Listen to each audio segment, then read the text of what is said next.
This has a 5.5-inch 2K display, meaning 2560 by 1440 resolution. The display definitely looks nice. It's sharp, it has great viewing angles and very deep blacks, and as you will see in a second, it definitely looks quite nice.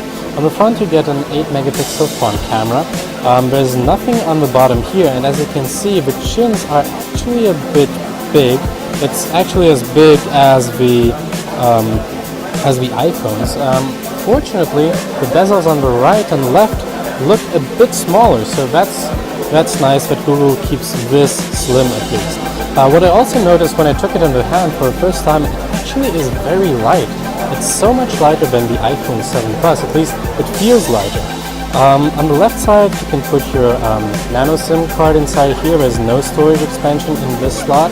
On the bottom, USB Type-C with Quick Charge 3.0 by Qualcomm, so Google claims you get 7 hours of usage time and 15 minutes charging time. We'll see if we can prove that. It's probably call time, not real browser usage, for example. Also, there's a microphone on the right, a single speaker on the left. It does get quite loud, but we will see in the final review how good it stacks up to the other competition.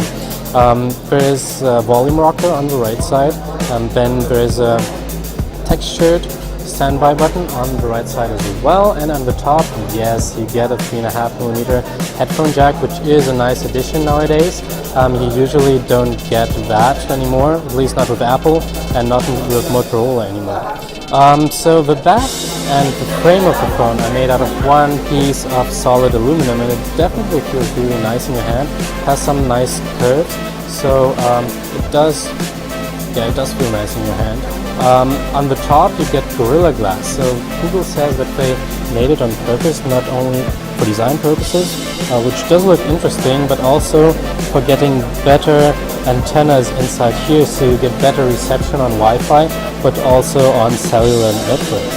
And on the back, we have a 12-megapixel, 12.3-megapixel camera with an f2.0 aperture lens and a dual LED flash. Unfortunately, no optical image stabilization, so we will have to find out how good this phone behaves in low light situations. The pixels are quite big, with 1.55 micron.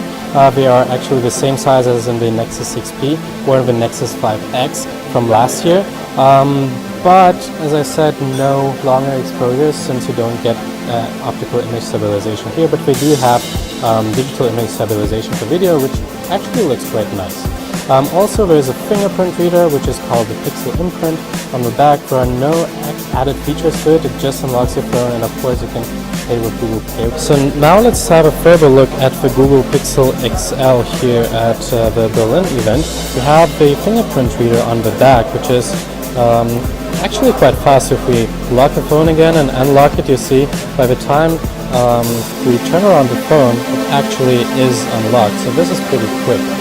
Also, with the Pixel XL, you get the newest Android version, which is 7.1 Nougat. But first of all, we have a look at the App Drawer. So you can swipe up to see all your apps, which is new with the App Launcher in Nougat. You can also search the apps at the top, so that's also quite convenient, like Chrome over here. If we go back, what's also interesting is we can long press an app, like for example the Photos app, to tap on the quick search, for example, or you can long press and add this feature to the home screen, like your home address, and you just have your home address as an app icon on your home screen. So that is quite convenient. Also, you can just jump into YouTube search by tapping it, and then you're just ready to go, which is actually quite convenient and resembles a bit Apple's force touch feature.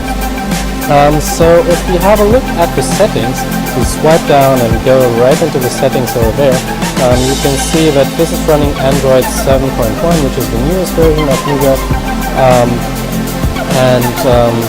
it's the Pixel XL, as you can see here. If we go back, this is the German version, you can see on the right side where it says Hilfe. Hilfe means help. So you can call Google or chat with them if you have any kind of problems with your